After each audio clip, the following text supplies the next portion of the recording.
agenda. Exciting things to discuss, so I want to go ahead and call this meeting to order. Marcia, will you please take the roll?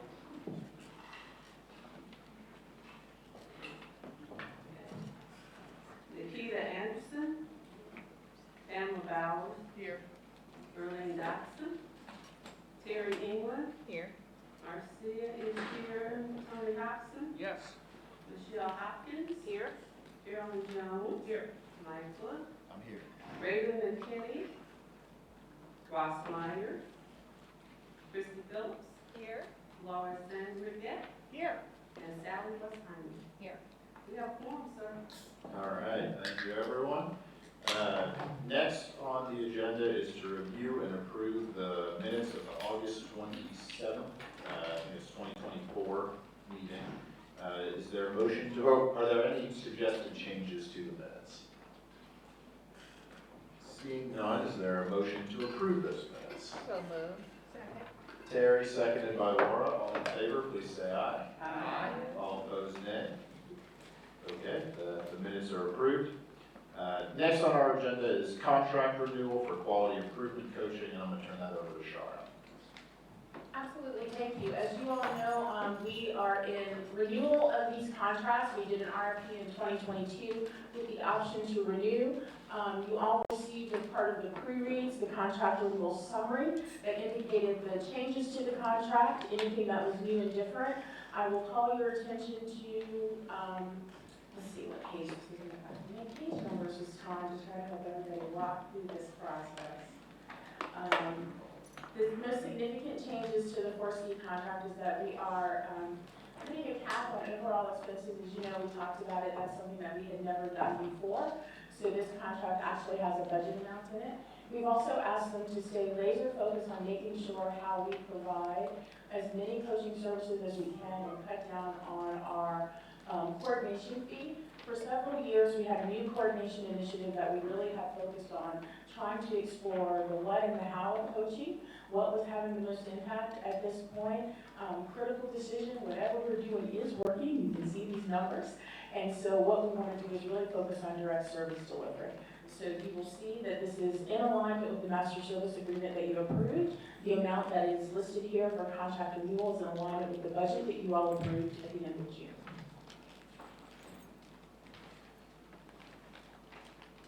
Any questions for Shara on this?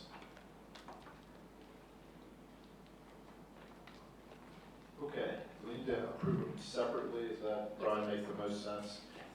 So we will begin with the 4C for Children contract. Any questions or discussion? Is there a motion for approval? Carolyn, is there a second? Second. Is that Pamela? Second. All in favor, please say aye. Aye. All opposed? Terry's abstained. All opposed, nay. Contract is approved.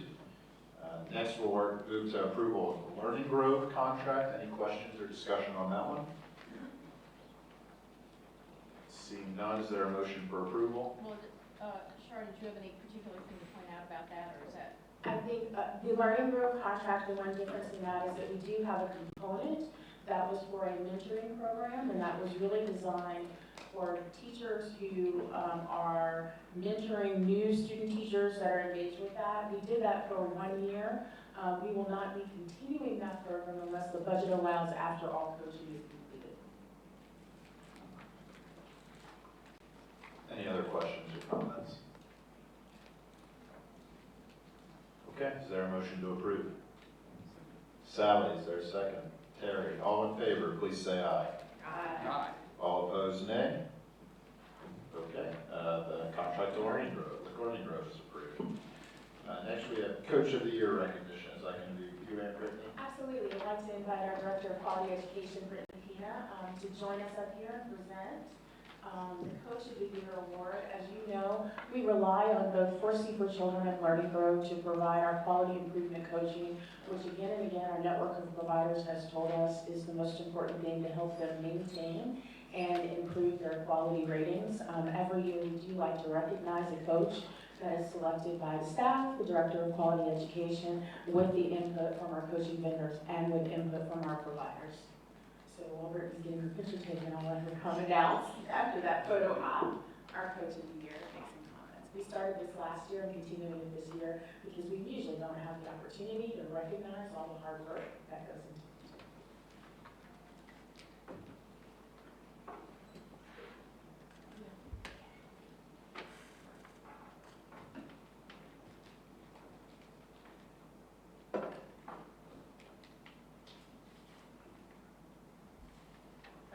Hi, can you hear me? Perfect.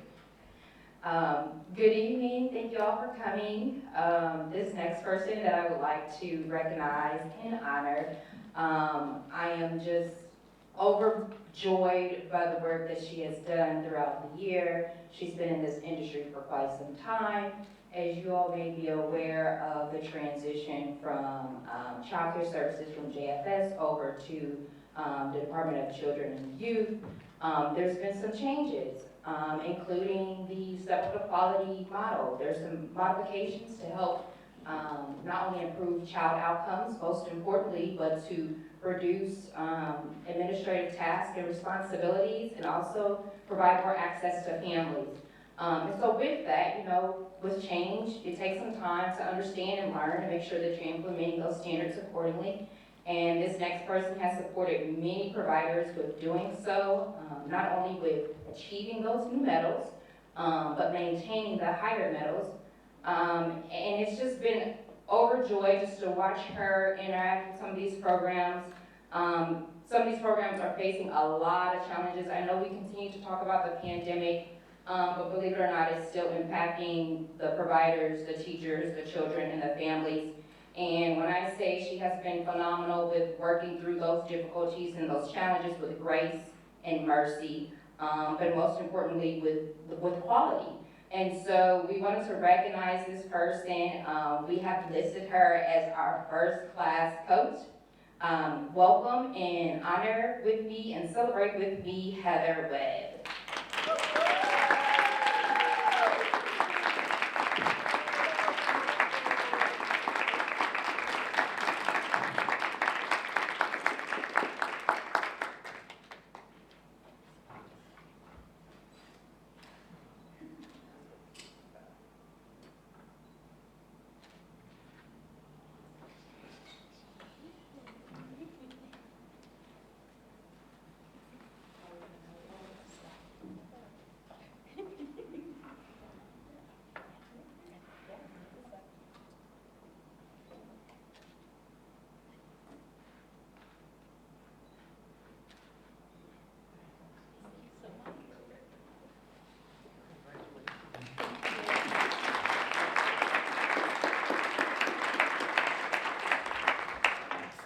Heather, on behalf of the entire team here, thanks for all the great work you have done, and congratulations on this much-deserved recognition. Before we kind of get into committee reports, I wanted to just take a moment and reflect at the annual meeting on the what I perceive to be a really extraordinary year for the organization. I've recently kind of come to saying to those I work with and those in my family that the really nice reward you get at the end of a great year is the opportunity to have an even better one, learning what you learned the prior year. And I feel that applies to a lot of walks of life, but maybe more than anything to what we do here. And being the stewards of the preschool promise and the opportunities that we have ahead of us. The other day I was talking to someone who was an original board member of Preschool Promise, who's not been on the board for a little while, and kind of reflecting back on the changes that have occurred over the nearly a decade, and the growth and the success. And this year feels like a particularly monumental one to me in the various things we've achieved, not just in making sure we're delivering the mission, but also setting ourselves up for the future of continuing to do that in an even stronger and stronger way each year. So as we go through, we'll highlight kind of the various areas where that's the case, but I wanted to just say a couple of thank yous before that. First, I want to thank everyone from the public who comes to the meetings, who engages with us, who works with our team, helps push us to be accountable to keeping the promise. It's a unique and fun part about being on this board, is having real public interest and accountability. And deserve, so we're grateful for that. Also wanted to thank everyone involved in delivering the promise, which is such a large number. I couldn't even begin to list it off, but I have more respect for those involved in the day-to-day providing the promise than just about anyone in the world, and the challenge that goes into it. And it was hard when it got started, and then there are a lot of unforeseen things that have made providing the promise more challenging than we could have ever guessed at the time. And also just kind of the general difficulty of making big change and progress. But we've gone from an idea to a national model that people fly in from all over the country to learn from our team of how do we do it here over a relatively short period of time. And I just think that sometimes in the day-to-day challenge that huge leap that has taken place sometimes gets lost, and just want to make sure we reflect on that a little bit. Most important, I want to thank the staff. Our staff works in extraordinary ways to make great things happen and have such an extraordinary impact in the city. And I want to convey to the staff how grateful we, the board, are for the work that you all do. You certainly don't get thanked enough for the work that you do, but here are thanks from us today, and in thinking about the thousands and thousands of children who have benefited from your hard work every day. I hope as summer ended and the school year got going again, you all seeing the smiles on a new set of students provide the energy and the excitement for another year around the sun and to continue to push. Char, we also specifically want to thank you for all the great work that you do. I have told you a million times that the board and I feel that we are so lucky to have you in this role, and you are the person driving the promise, and we're grateful to have you pushing those strategic goals and the mission that we've laid out. And I also want to thank everyone on the board, which probably isn't something I do as much as I should, but this is a working board, we sometimes say. There are some nonprofit boards that people join that are probably less labor intensive, less energy intensive, less work, but none that are more important or impactful in my opinion. Everyone spends a lot of time, energy, frustration, everything that it is going into board service here, and it's not for the paycheck certainly. So while we could double everyone's pay for next year, the work will remain the same. So we'll go through committee updates and talk through, highlight more of kind of the year in review and changes we have coming up for next year, and go through our successes and areas for growth. But I just want to express my appreciation to everyone who is involved in what goes into this operation. The impact we have is so huge and so large, and something that we can put together numbers. You can walk through a school and talk to children and families and teachers, and even still not even be able to come close to grasping the impact of the work that we do. So just wanted to express my thanks for that. And with that, we'll start committee reports. I think we're Finance and Audit with Tony is first on the agenda.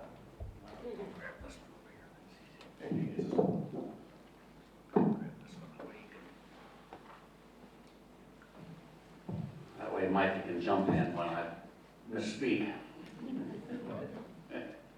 Okay, reporting for the Finance and Audit Committee and on our 2024 results.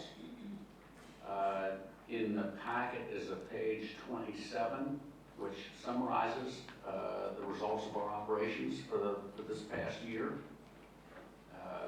And it is now up on the screen, and this will be familiar to any who have attended our meetings.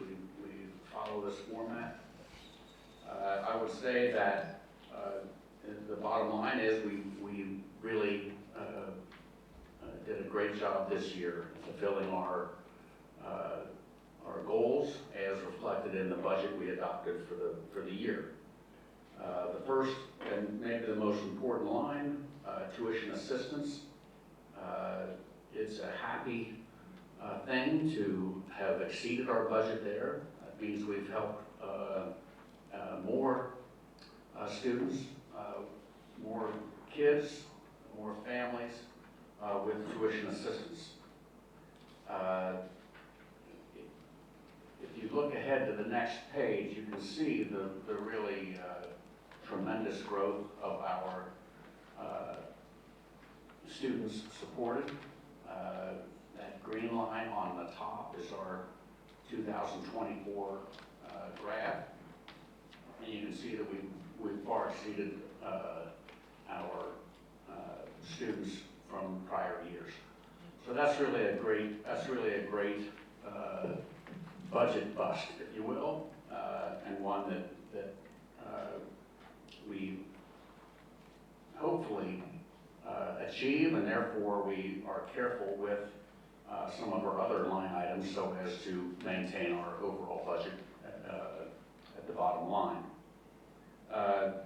Another interesting note is that in our program spend of $7.85 million over a budget of $8 million, you see we're $213,000 under budget, but we carried a contingency line of $250,000. So essentially, we in net spent the budgeted funds on our programs. Some pluses and some minuses, and really came out using only about $37,000 of our contingency. Into the administrative side, we had some timing differences. We had some staff related that resulted from some unfilled positions. We had a contingency line there too that we did not need, and in the end had about a $600,000 savings against our budget. For me here, I like saving money on the administrative side. I'm happy to spend money on the program side, but maybe that's just me. But our bottom line is that we have come in under budget by about $800,000, and that represents a little less than 8%. So it really was a pretty tight operation against our budget. And the notes that you see there, 1 through 9, they explain in brief detail much of the larger items that go into our variances to budget. And as I say, number 1, we increased to about 815 students a month, which is really our tremendous achievement for our operations. I can stop there and ask for questions, comments, thoughts that Micah can answer, and I don't have to, or Hector. I like that. And before I go on, maybe that's a good segue into one brief moment. Micah gave a shout out to the people that really deliver the services and do the work of this organization. And I stand firmly on the shoulders of Hector, who, if I ever look good, it's because of him. So thank you, Hector. Another great year at the helm of our finances. Thank you very much. Okay, I'll turn to then page 29, because with the savings of $800,000, we term this an underspend, and underspend therefore goes back into the coffers and is available for us to operate in future years with that underspend. And there's a lengthy note here that describes the new way in which our underspend, overspend are handled, and these are years to come. So this is really an effort to keep people apprised of where the master agreement takes us on under and overspend. And this really goes to our next fiscal year and beyond. but it's a good, given the small print and the length of it, we figured it was a good time to get people starting to think about how that works. How it works for this current year is that essentially our 2025 budget, which has been passed and approved, and we are operating under that budget as of our beginning of the fiscal year in July.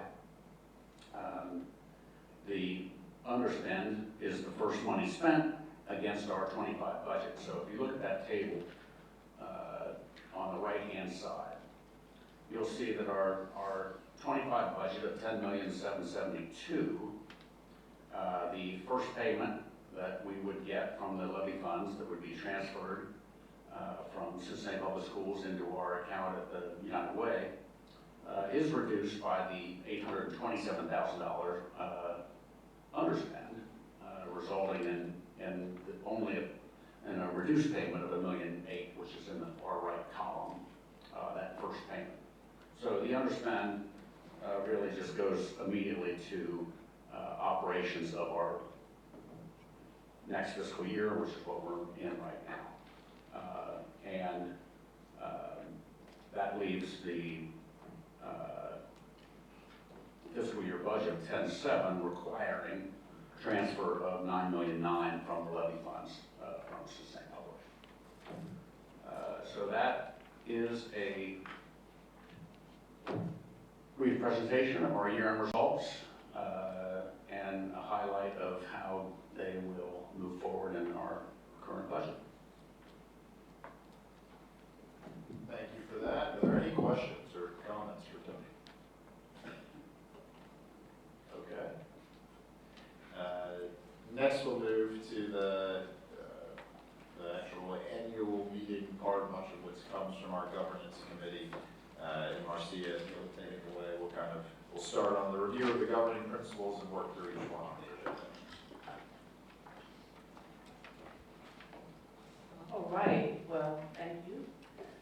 Since we're giving out kudos, first of all, I want to thank our board chair for entrusting me to this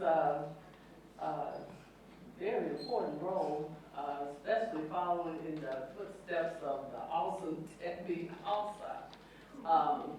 And so I'm wrapping up my first year as governance chair, and we have a small but mighty team that has worked alongside me throughout the year, two of which are here, Terry England and Christy Phillips. And so I want to publicly thank both of you for putting your hand to the plow. This was a lot of work this year, a lot of important decisions that needed to be made, so thank you very much.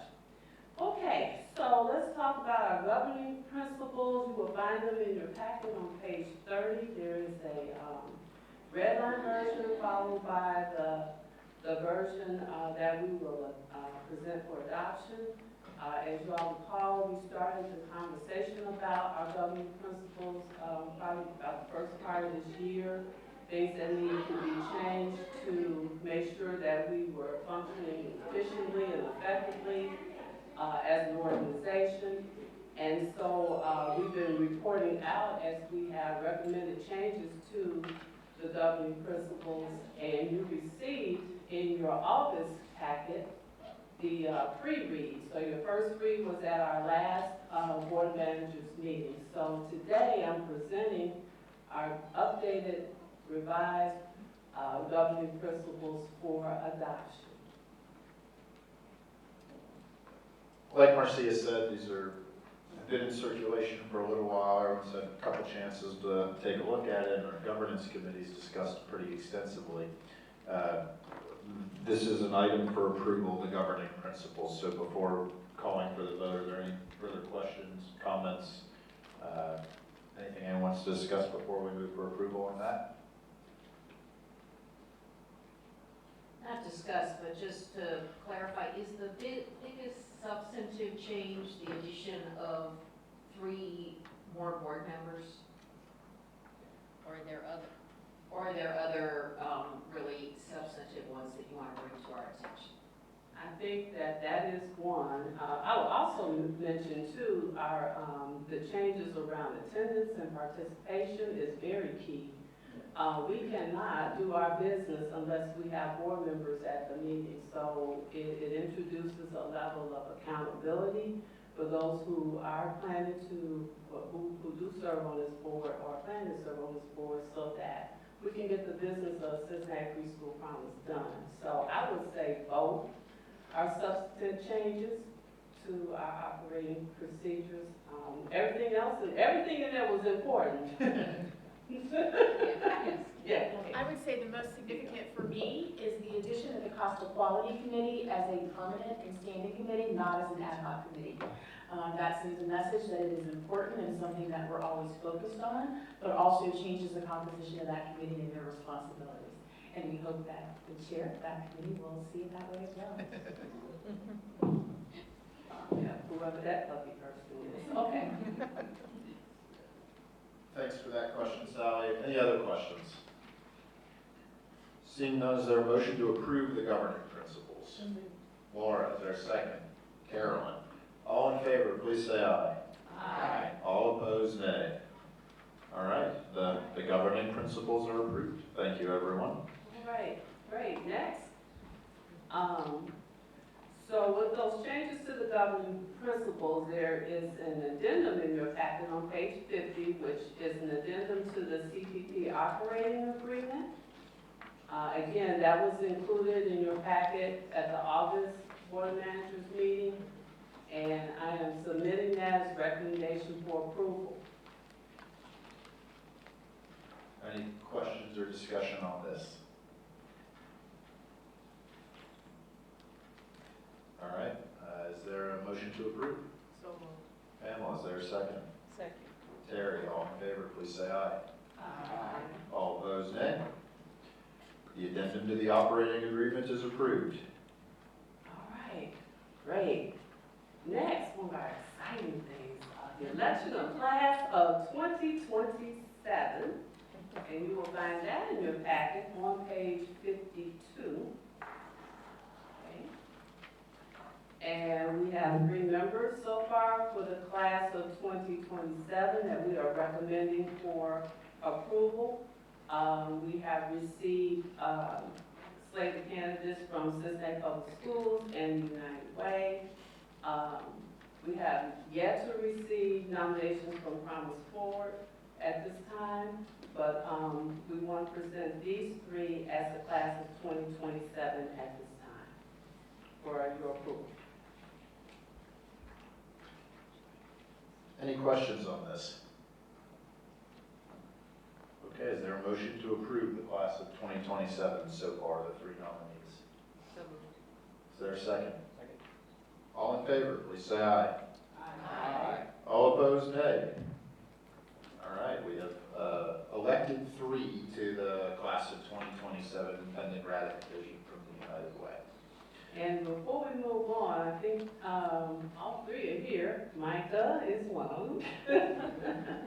And we have our 2 new members, Glenn Calhoun. You want to stand up so we can see you? All right, congratulations and welcome. And Christopher Bennett. All right. Welcome. Okay. And you should have received a welcome from us, and your orientation will be scheduled. So stay tuned. Looking forward to having you both on board. Next is the election of officers. Marcia, would you like to present that also on behalf of the governance committee? Sure. Okay.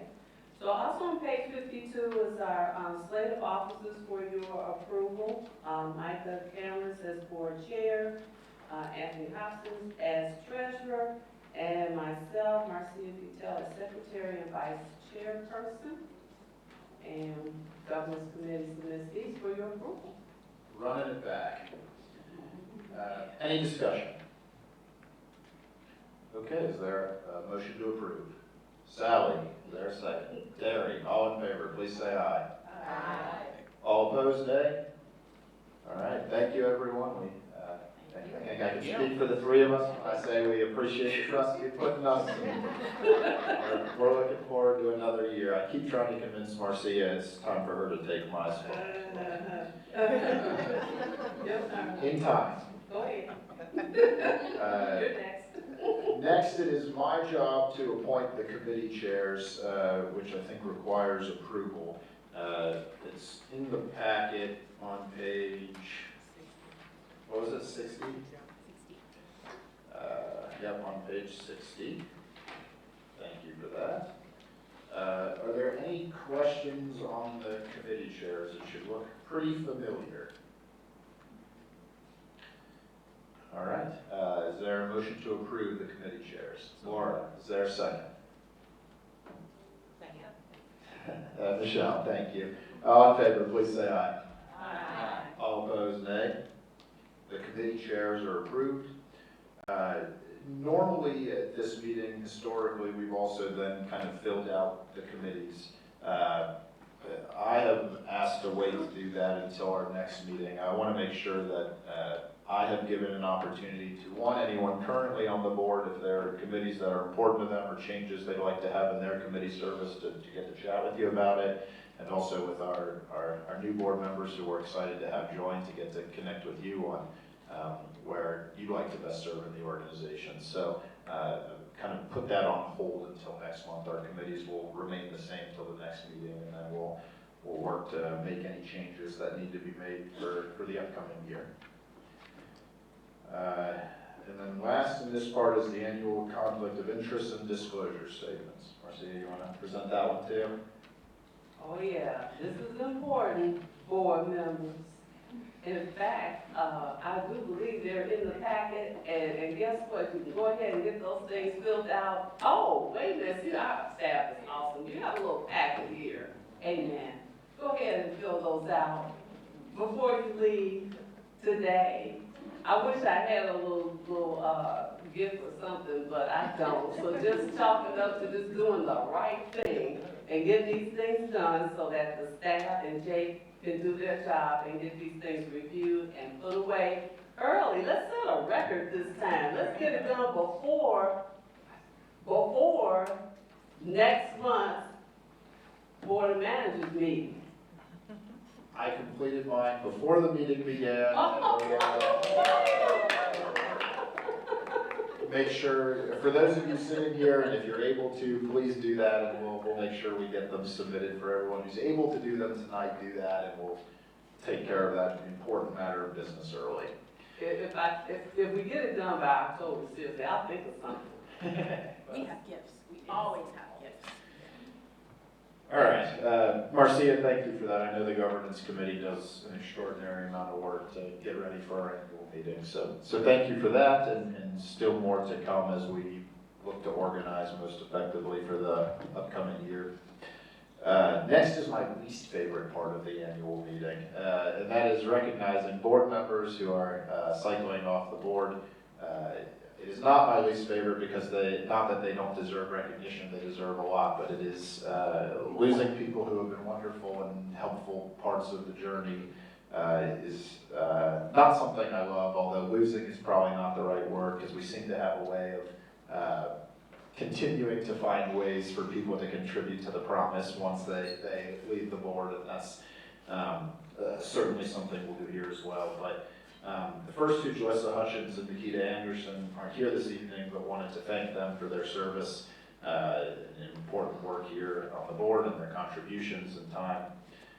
Next, Pamela, have really enjoyed having the opportunity to work with you, and your input's made a tremendous difference, and the board, the staff, everyone has really valued your contributions, and we're sorry to see you go, but like I said, we'll look to find other ways to continue to keep you involved in delivering the promise. And then lastly, I want to recognize especially Laura Sandregret, who's been around from the very beginning, and who is term limited now, I believe, from another term, which is the only reason we're losing her. But Laura, from beginning to now, your perspective as someone who is day-to-day involved in the delivery of quality preschool to students is something that has always mattered quite a bit in all of our discussions, and something that's helped shape how we think about quality and how we think about success, and how we think about making sure children are put first at every decision. So you have been a guiding force from the beginning, and we will miss you tremendously, although, like I said, I'm sure you will be called on in lots of various ways to continue to contribute. So thank you so much to all four. We're really grateful for your efforts and for everything you've done to help and deliver the promise, and we'll miss you quite a bit. Small token of appreciation for actually our retiring board member, service to be determined, right? So, and then this is for you.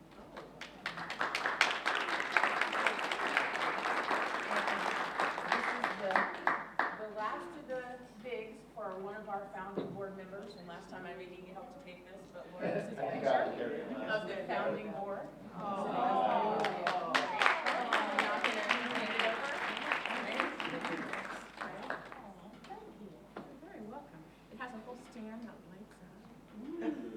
I couldn't carry both, so this is our token of appreciation for you. So we'll leave them over there in the fast for them, but wanted you to know that we appreciated you. Right?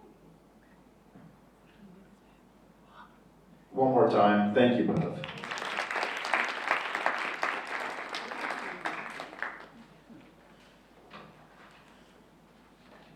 All right. Next, we're going to move for our 2023-2024 year in review. And Kenitra, I see you earlier. There you are. If you'd like to come lead the presentation, thank you.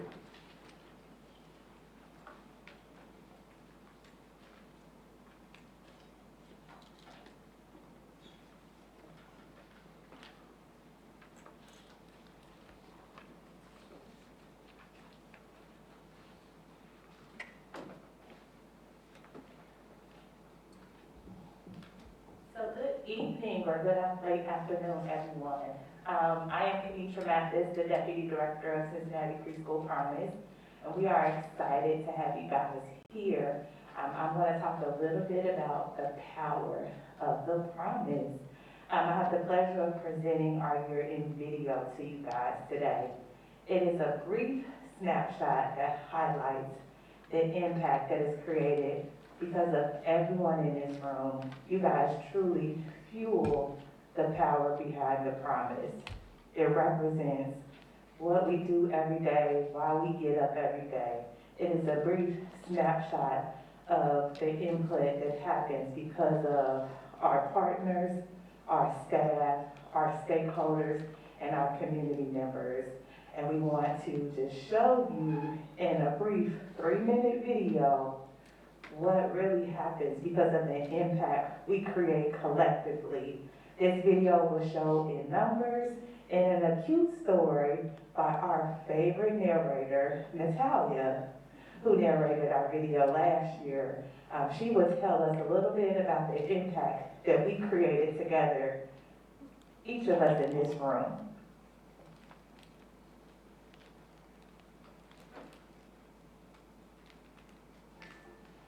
Hi there, my name is Natalia, and my friends call me Tally, and I'm of Cincinnati Preschool Promise.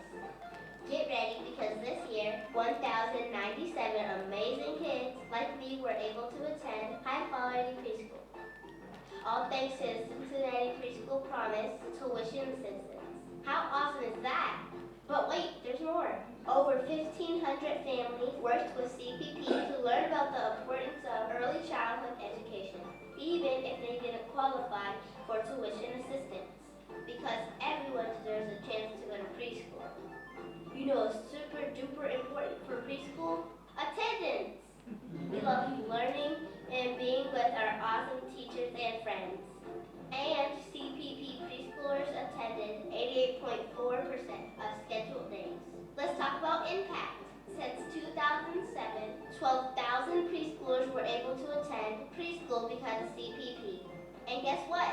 90% of families could only afford preschool because of Cincinnati Preschool Promise. Wow, that's a huge number, and that makes me so happy. Kids who participate in CPP's tuition assistance program are more likely to be ready for kindergarten. That's right.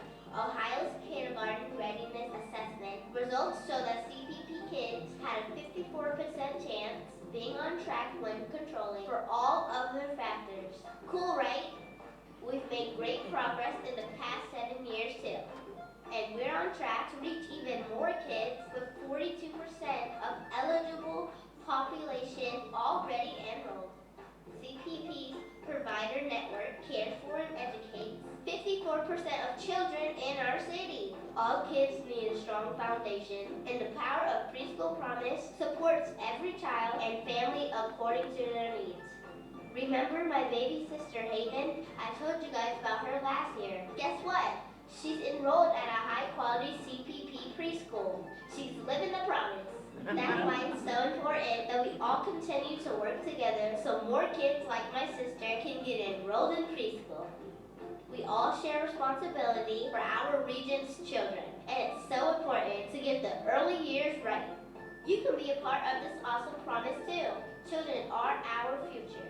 The power of promise is helping children thrive, and when we invest in their future, we're helping our whole region thrive too. Join us in encouraging others to enroll their child in CPP, volunteer, or become part of the Promise team. Together, we can make a difference. Let's keep the promise.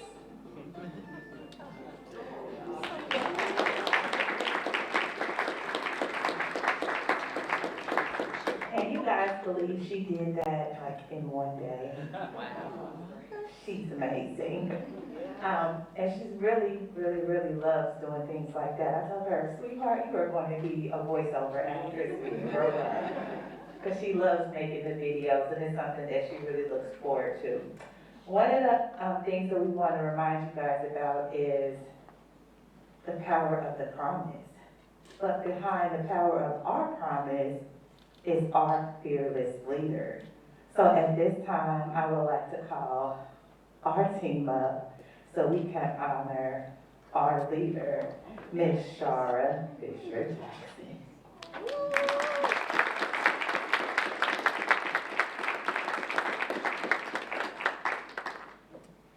She had no idea this was happening. I was like, this is not on my script. I did that, Shara. Yes. He knew. So we have an award that says the power behind the promise. Shara Fisher-Jackson. We must not only believe the promise, but work diligently to fulfill the expectation. Proverbs 3:9. Oh, thank you guys. Come on.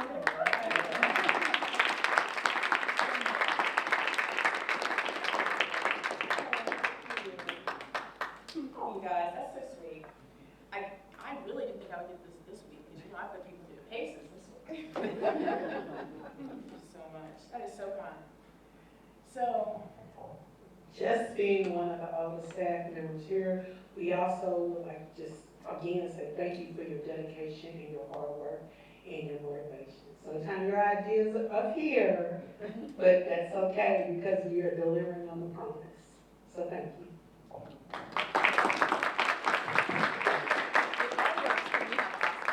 So thank you all. So with that, can I take it now? Yes. Talk about, okay. Thank you to the entire Preschool Promise team, and thank you, Kanisha, for that year in review video. And I am pleased to present to you all this year our 2023-2024 annual report, and they are going to bring that to you, right? You'll see it up on the screen too. Of course, during the pandemic, we finally start to get the issue version, so we're kind of slick with this now, and you'll see the page turns. As usual, and as Micah said, we highlight so many things in our report that are the usual things that you see.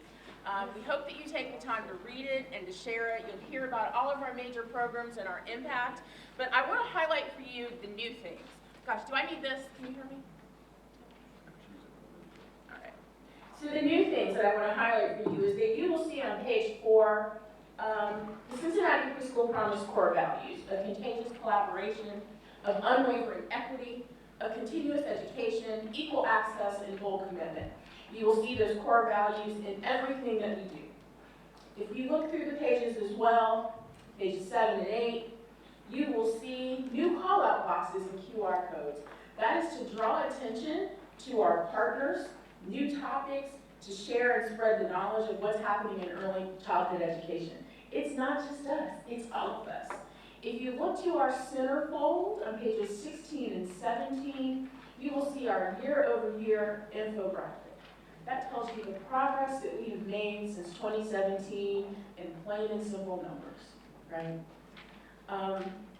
The next page, you'll also see our commitment to equity. That is in our mission, that is not only a policy, but embedded in everything that we do.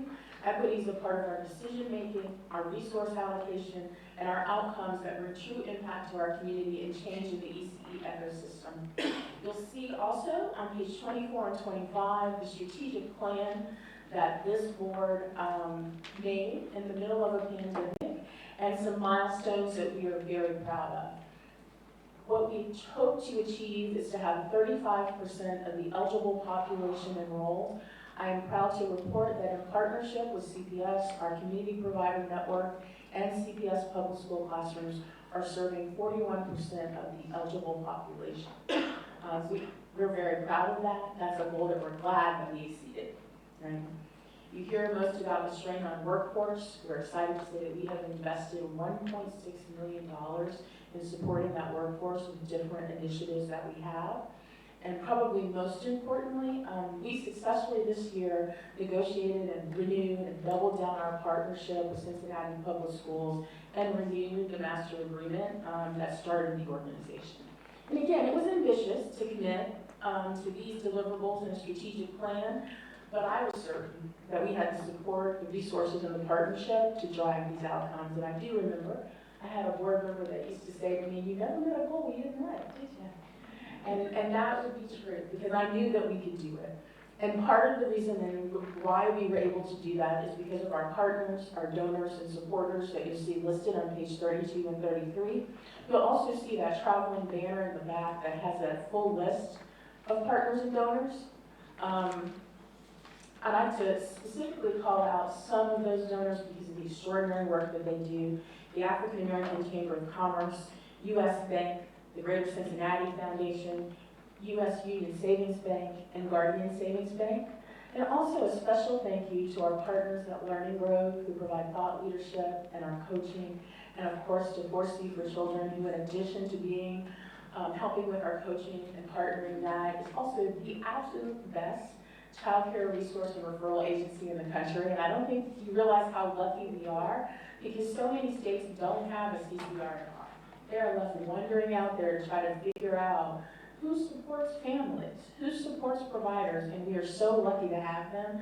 I'd like to take a pause in a minute just so we can have a round of applause for all of our partners, all of our donors that you'll see listed and continue to see listed for supporting the conference.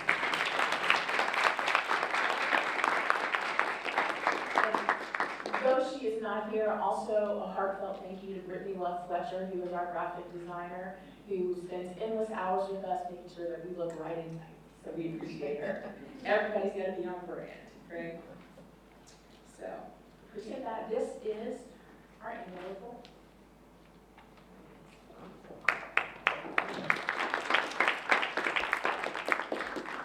Any questions on the annual report?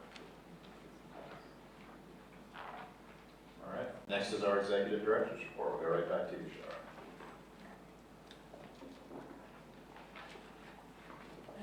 Thank you so much. So for my executive director's report, you know, Preschool Promise Month is my happiest time of the year, right? And I want to start by recognizing those that are actually the promise behind the power. And I know that Mike recognized them and they all came up here to give me an award, but it really is them. And so I'd like each one to stand so that you can see who they are. Of course, Kenesha Mathis, who is our deputy director, Hector Polanco, who is our finance director, Brittany Pina, our Director of Quality Education, Florence Malone Crump, who is our Director of Community Engagement, Amber Mitchell, who's our Outreach and Enrollment Parent Specialist, Lindsay DeBlasi, who is our Provider Specialist, Sydney Israel, who is our TA Provider Coordinator, and of course Laura Carr, who is our Communications Consultant.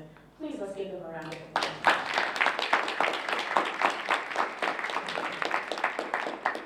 They are the ones that put in the hours, the efforts, the expertise, and the experience to make this happen. I also want to acknowledge Tanya Dalale, who couldn't be with us today because getting ready for this meeting, she took a big old slide downstairs. So she is okay. Mild concussion. She had called and checked on us 15 times. I have assured her we have this under control and that she should go home and rest. So just keep her in your thoughts. She is doing okay, and we'll check in with her. Thank you to the staff. Also, to introduce you all to something new, kind of new, that we started this year in doing Preschool of the Month. Because our preschool network support our families, are part of CPP Plus, and so every month we are going to recognize a preschool of the month. I'd like to invite Florence Malone Crump, who is our, as I said, Director of Community Engagement, to share with us some insight about Cozy Care Nursery School and Child Care. Unfortunately, their director could not join us today, because you know what time it is? It's pickup time. So she couldn't be here with us today. Good afternoon, everyone. I don't think I need a mic because as some of you all know, I'm very loud. So I want to tell you a little bit about Tracy Polchinist. I'm scared I was going to say her name wrong. I believe I did, but if I would have, Miss Laura would have waved and said that's not correct. But she is one of the first providers that we ever signed up with Cincinnati Preschool Promise. But even prior to that, she was a part of the plan. So her program is very dear and near to my heart. She has seen us go up, she has seen us come down, and she has seen us go right back up. And she stood right there with Cincinnati Preschool Promise, ensuring that the children of Cincinnati had quality childcare. So although she's not here today, and I'm sorry, let me say that again, not only just quality childcare, quality education. That's what we want to stress. So although she's not here today, please give her a very big hand for the work that she does.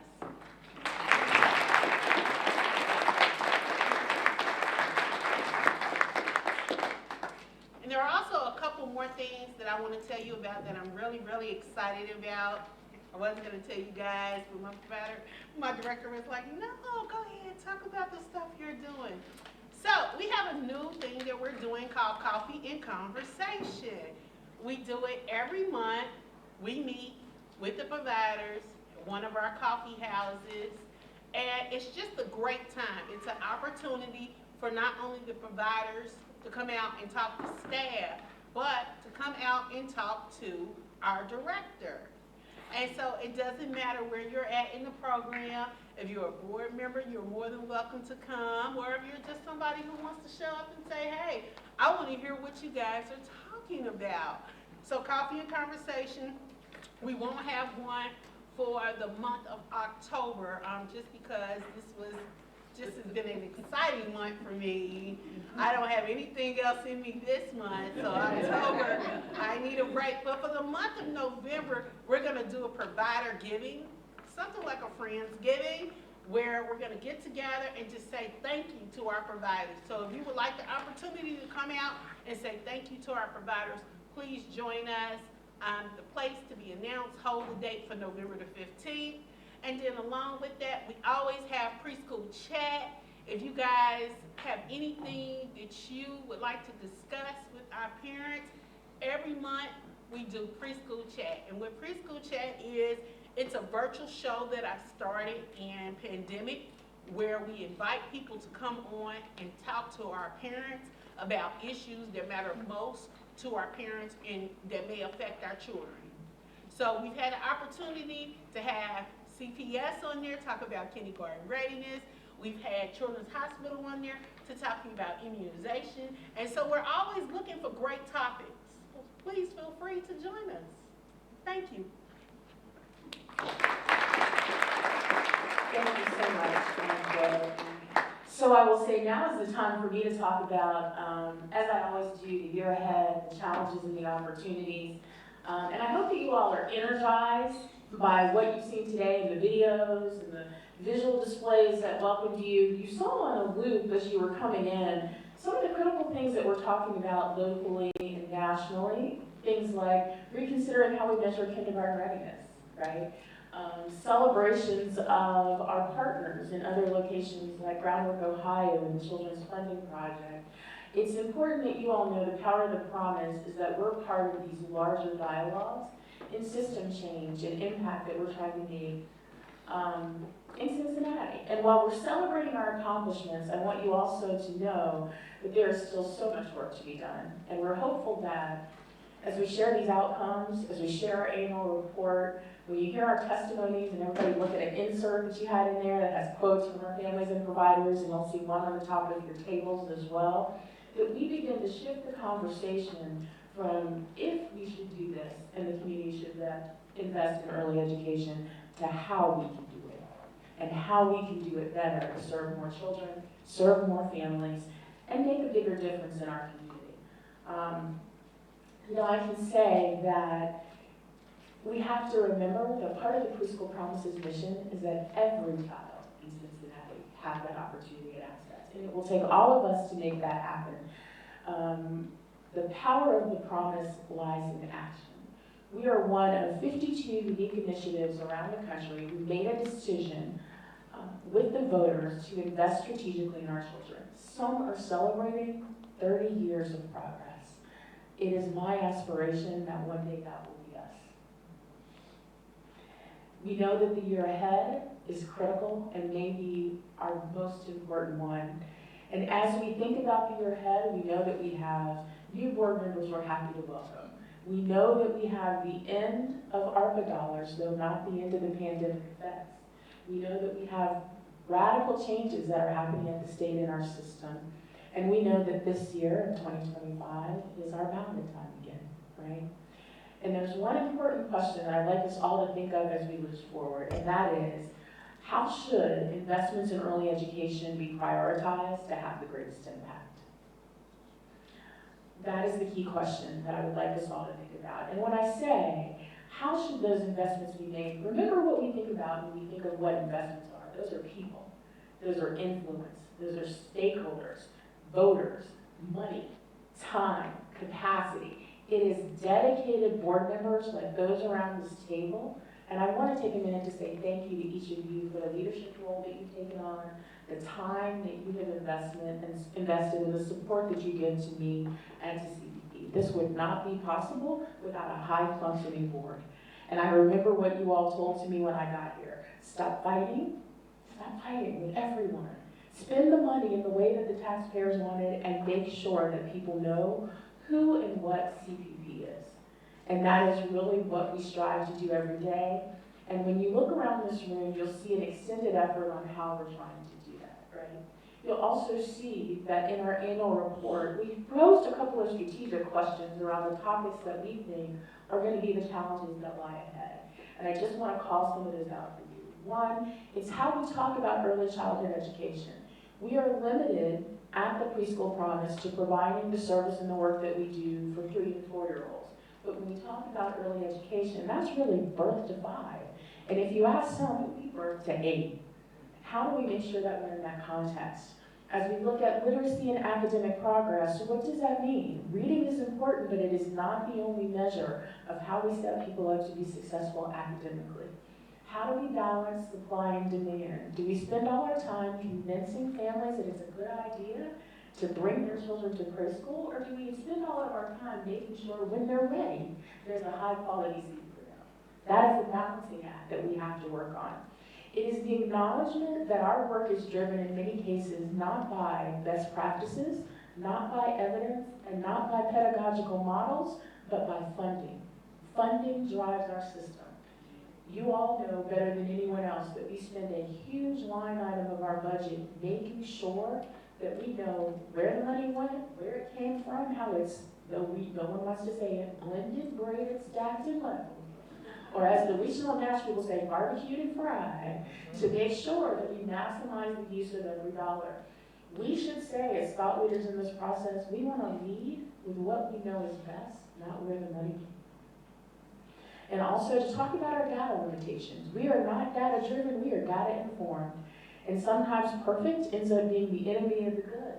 Because how much more data must we collect for us to know early childhood education matters and makes a difference and people can't afford it without some The best example I give of that is the 50-year model that is Head Start.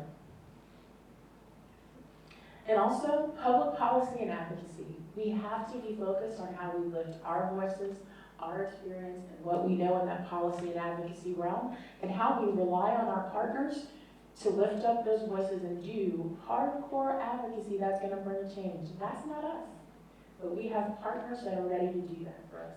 So for the next year, we will be focused on mission-driven strategy to answer these key questions. You will see them in the circle, you will see them in the annual report, you will see them in the back of the room. These are the challenges that we think the Cincinnati Preschool Promise has the power to influence, and the challenges with us that we can overcome. So what we're going to ask each of you to do today is to be the first to take a gallery walk, right? And this is looking at how we can harness and amplify and direct the promise of the power over the next year. You will see the questions that we're asking and the challenges, and you will see potential opportunities, partners, and resources throughout the room. We would like to hear from you. We would like you to take a Post-it and write on there what you think is important. What is the data bit? Who do you think is a good partner? What is important to you? And most importantly, what you can commit to doing to help amplify the power of the promise over the next year. The finale of Cincinnati Preschool Promise Month, and I just want you all to take a moment with me and say, we started with Preschool Promise Day in the Declaration of the City. I moved into Preschool Promise Week. And from the minute I walked in the door, I wanted Preschool Promise Month. And those people that presented me with that nice award said, we can't do it this year. We got Preschool Promise Month. And I hope that you all saw the internet calendar, and it's been very successful for us. But our finale will come next Tuesday with our Year 7 evaluation that will be presented by Innovations. After that is presented, we will invite all of our stakeholders with direct emails and contacts to participate in this gallery walk process to give us direct feedback, to allow us to attend their meetings, events, and convenings and share the power of the promise, to keep up the momentum toward achieving our mission, and to galvanize support for the year to come, and to ensure that everybody knows they are what gives the promise power. And with them, the power of the promise will continue to create opportunities for our community, our educators, our families, and most importantly, for our children. So with that, I thank you for a successful year and challenge you to make a mark, make a statement, make a note on how you will join us to be part of the power of the promise in 2025. Thank you, Shar. Does anyone have any questions? I have three challenges for our board also that I'll add. Number one, please complete your disclosure form. You can do it before you leave, even better. Number two, included in the materials are a board gift form that we've put together. My hope is that we can have every single person on the board before the year is out make a contribution in an amount that is meaningful to them, to this organization. As we have received more donations from individuals, we have found greater flexibility to specifically target needs in the community and to deploy resources to do that. So the form is there. I ask that everyone go back and at some point over the next year make a contribution in an amount that is meaningful to them, to our organization, and I would love to be able to report back that we had 100% participation in that from our board.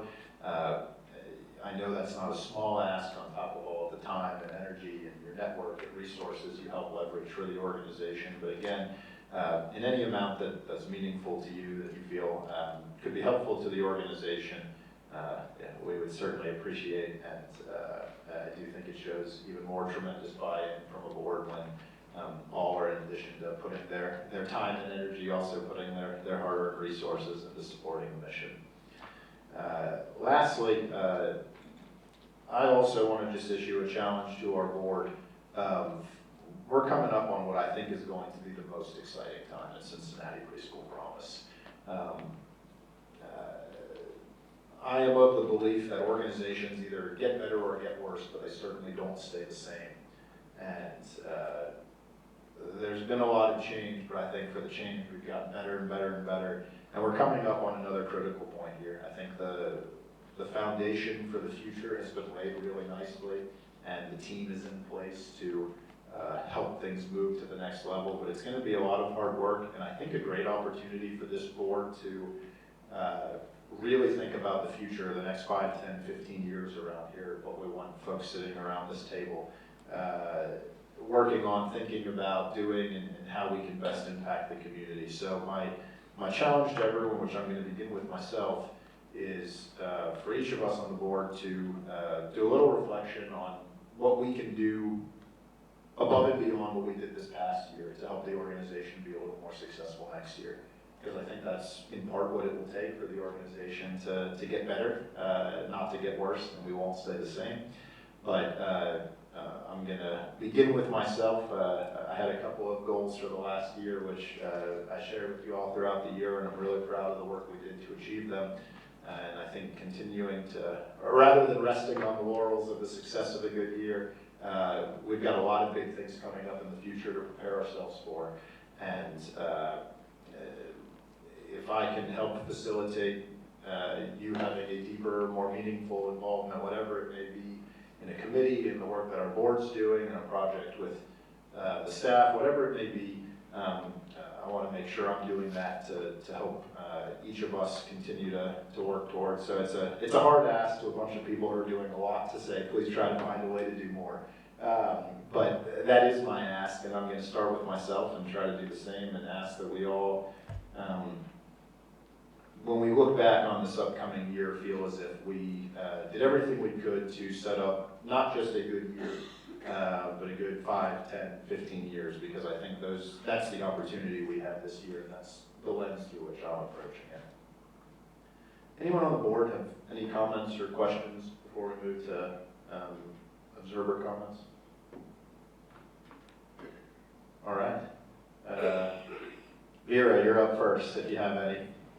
I just want to say thank you to Lauren and Pam for your service, and thank you to you all for your service, because I know it is a time commitment, and thank you for what you do for our children, and welcome and congratulations to Micah and Chris and Glenn for joining the team, and of course, I have your numbers. Sure, it's always like bring the numbers. So a total for our district as of today, we have 1,825 preschoolers, 3 and 4-year-olds being serviced throughout our district and CPS boundaries. Out of that 1,825 students, 861 are receiving tuition assistance. So adding that number to your wonderful 815, together, if I did my math correctly, we are servicing as of today 2,640 students throughout CPS boundaries. So that is something to celebrate also. Thank you. Thank you, Darren, for your attendance.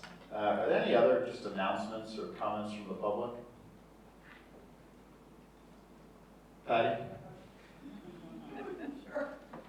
So, I called Mike today and gave him some news, and he said, would you please announce it today? So I'm thrilled to say that Learning Grove is honoring Shara this year with the Charity in Action Award, which honors individual organizations that demonstrate exceptional commitment to improving the lives of children, youth, families, and our community.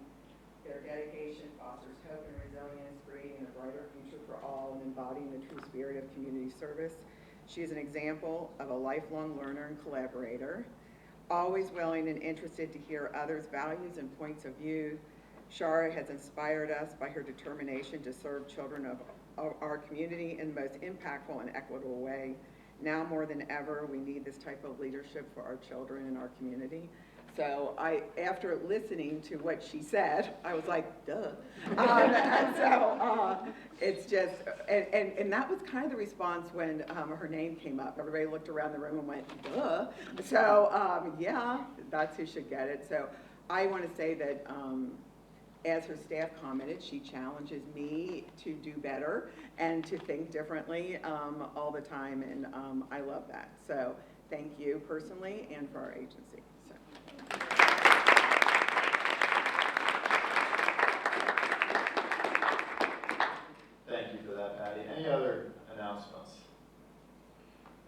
that, Laura, I think I need to turn to you for the final motion. Motion to adjourn. Is there a second? Second. Terry, all in favor, please say aye. All opposed, nay. Thank you for a wonderful meeting. Thank you, everyone, for being here.